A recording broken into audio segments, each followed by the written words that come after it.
ওয়ালের পাশে আমরা স্ক্যাফোল্ডটা দাঁড় করাবো। ওয়াল থেকে ধরেন যে কোনো কিছুর পাশেই করেন না পাশে বা বিমের পাশে, ওয়াল থেকে বিমের পাশে একটাই নেন, এখান থেকে একটা স্ট্যান্ড নেন, বড়টা নেন। আমাদের 300 মিলিমিটার দূরে গ্যাপ রাখতে হইব। ওইটা একটু সরাই দেন, এটা একটু এদিকে যেহেতু জায়গা কম আমরা কমই দিলাম। 300 মিলি গ্যাপটা দেখাই দেন। পোস্টার এই কোথায় ওই যে ওয়ালের সাইডে যারা স্কাফোল্ডিং এখন করতেছেন এখান থেকে 300 মিলি গ্যাপটা দেখাই দেন। মিটার নেন 30 জন ধরেন আপনি ধরেন এটা ওটা ধরেন। হ্যাঁ 300 মিলি গ্যাপটা দেখাই দেন। 300 মিলিমিটার গ্যাপ হইছে, আরো যাবে এই হইছে 300, এই হলো 300, দেন এদিকে টান দেন। 300 থাকবে বাইরে, পাইপের বাইরে থাকবে।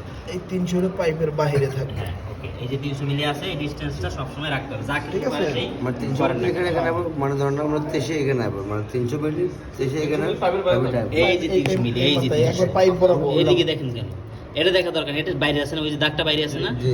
এই দাগটা বাইরে আছে, এই যে দেখতে হবে এই যে দাগটা বাইরে আছে। ঠিক আছে। এটা 300 মিলি টাকা। হ্যাঁ 300 মিলি আছে, ওকে 300 মিলি আছে।